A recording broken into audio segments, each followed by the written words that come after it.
Hello, YouTube. This is Carrie Ann Numi.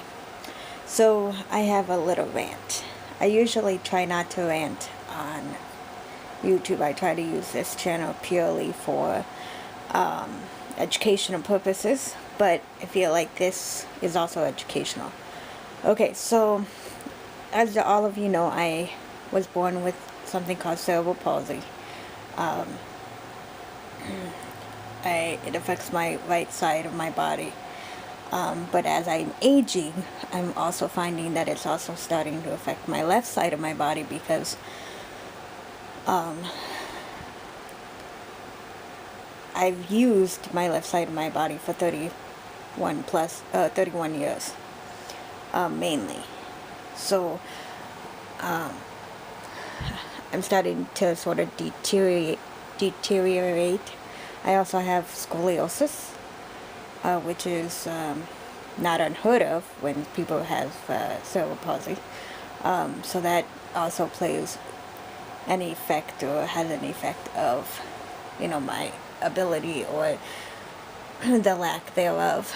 Okay, so here's my problem. As I'm aging, I'm realizing I can't do as much as I could when I was, say, 21, 18, 15, much younger. So things I cannot do anymore. I have a whole laundry list of limitations from my doctor, such as I can't lift more than 10 pounds, I can't stand or walk or move around for long periods of time. So I'm getting more limited as time goes on. So anyway, when I was 18, when I was a kid, I had tephra, and my mom was getting Social Security benefits for me because of my disability. And when I turned 18, I had an option to just transfer over to regular SS Social Security disability income, or something like that. And I decided that I wanted to prove that I didn't need SSDI and that I could make it on my own.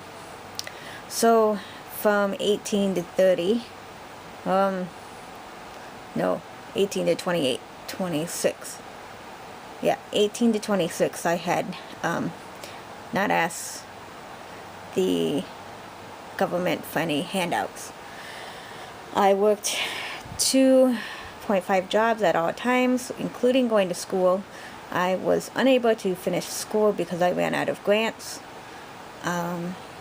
So I have many school hours, many school credits, but I cannot finish school.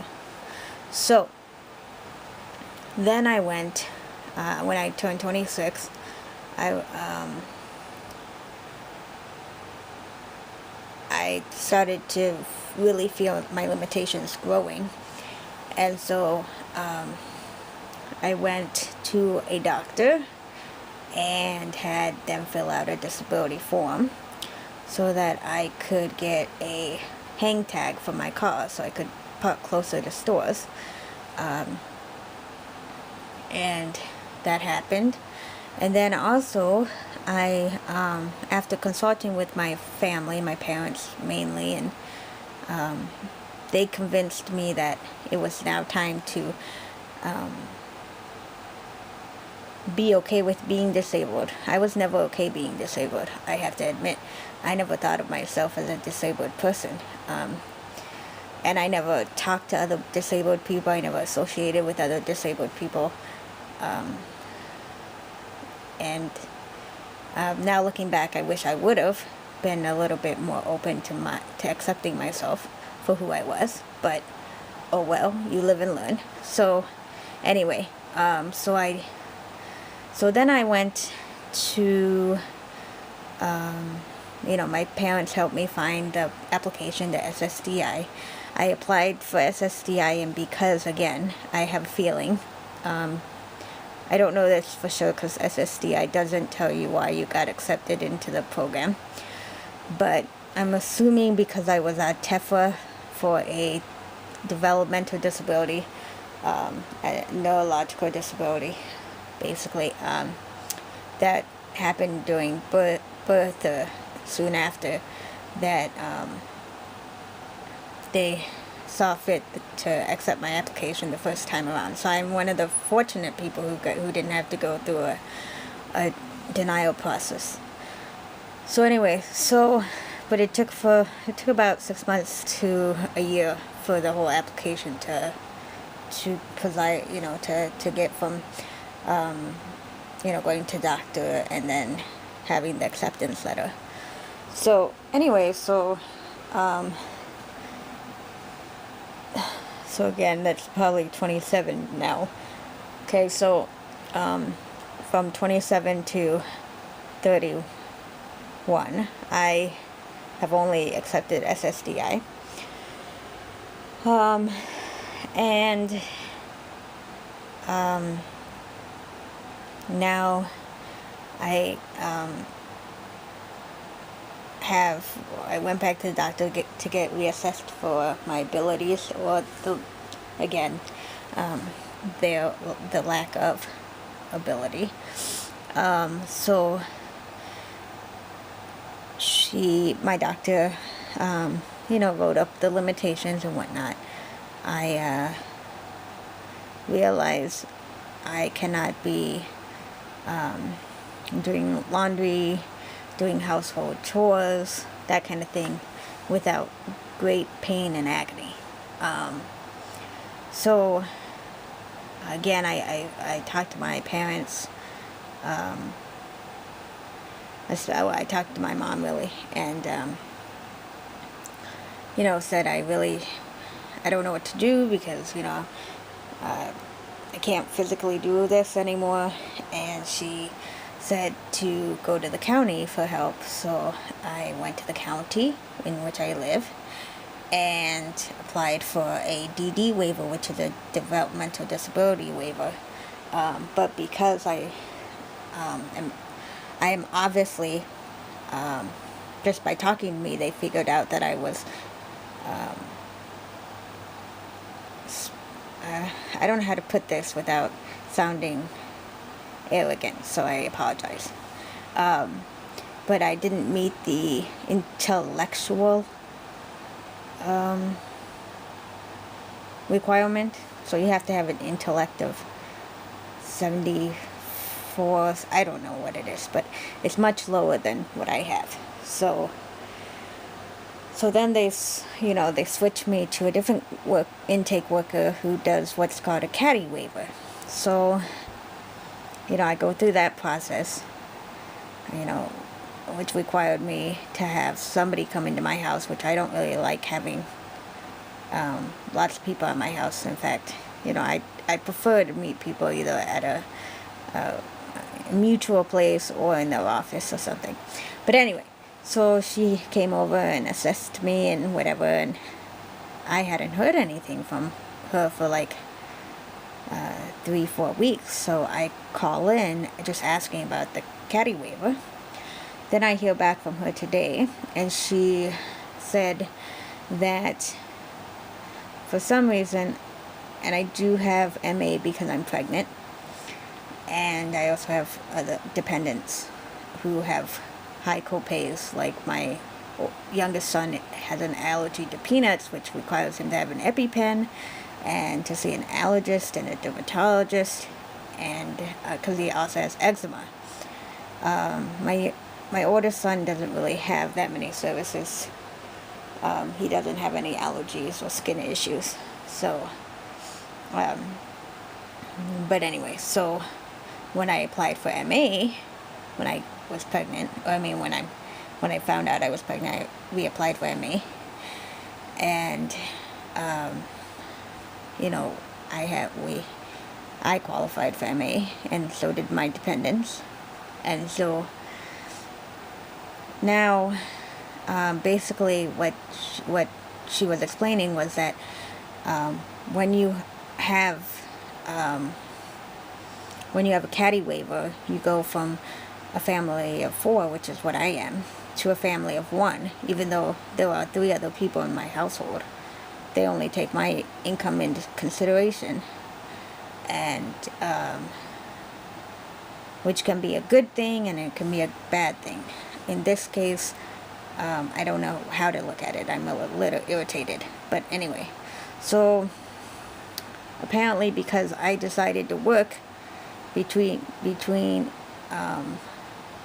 getting off TEFRA and getting back on SSDI, since I decided to work, I'm getting a higher premium a month because I worked for all those years. And I worked heavy. I mean, I worked 40 plus, sometimes 60 plus hours a week.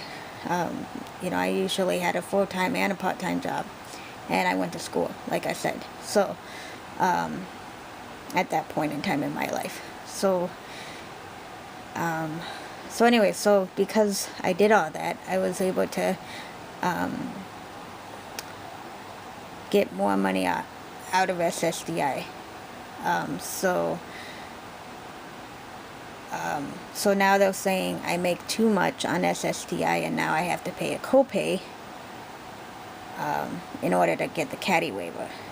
I really need the household services. I need the services. I wouldn't be asking for them if I didn't need them. I also need my van to be accommodated, my house to be accommodated, so that I can live comfortably and drive comfortably without pain or agony or stress to my joints. So anyway, I'm feeling defeated. I'm feeling like every time that I try to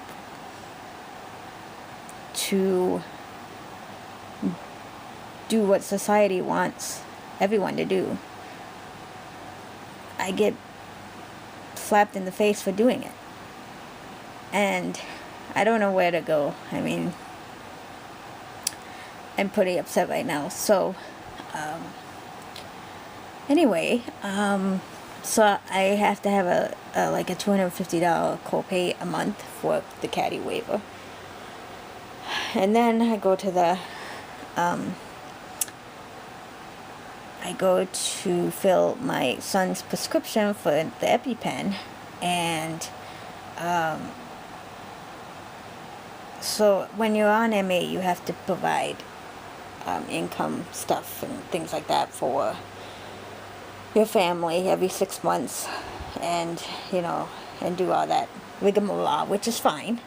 But I turned in my paperwork on the last day I could turn it in, because I had been out of town last month and sort of didn't read my mail until I got back from my trips. So anyway, I got all the paperwork in on the 30th, and apparently that was the last day. And so I call in and say, I really can't afford $50. Could you please hurry, rush my requalification paperwork through, so that I can get this EpiPen for my son, because if he goes through a peanut allergy, he accidentally eats peanuts or something, which, we don't have peanuts in the house, so it wouldn't happen at home, but it might happen elsewhere. But anyway, so I said I really need it, and they said that they sort of lectured me about being a bit more on time and da-da-da-da-da, and I said, well, you gave me from the 8th of last month to the 30th of last month, and I turned it in on the 30th, as you can tell on your computer. And so why do I have to wait till everybody in May gets processed before I get processed? Doesn't make sense to me. So my son doesn't have his EpiPen, and I don't have my caddy waiver, and I am pretty I mean, I can still get my caddy waiver, and I could still get my son's EpiPen, but I can't. If I can't afford a $50 copay for EpiPen, then how does the county or anyone else expect me to pay $250 copay for a month for services that I obviously need, or else I wouldn't have been approved for the caddy waiver? So I'm a little frustrated at the system right now, and I'm sending this URL to my legislators, so I know that maybe they're listening. I'd like some help and guidance from my legislators on how to work with the system and not feel like I'm working against it or fighting it. Everybody deserves a good quality of life, and nobody deserves to be told that in order to have an acceptable quality of life, you need to live below the poverty level. We have thousands and thousands of disabled Americans who are probably in my shoes, who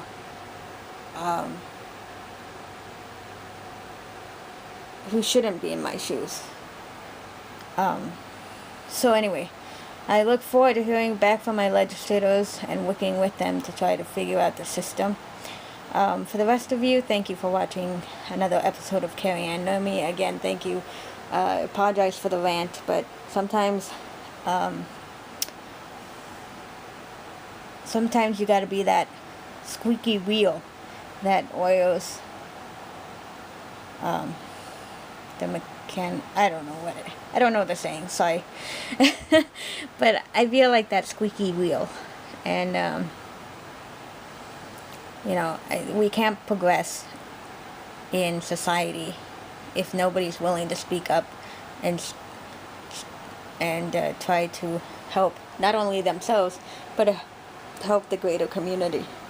Because I can tell you, as a disabled American,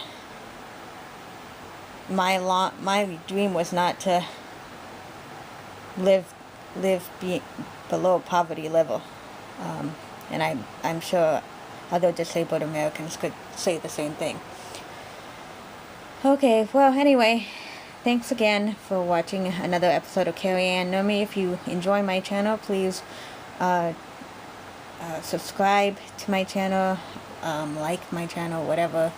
And if you have any questions or concerns or comments, please leave them below, or you can private message me. Thank you so much for listening to another Carrie Ann Know Me segment. Enjoy your afternoon, evening, morning, whatever time you are watching this video. Thank you again. Have a great day. Bye-bye.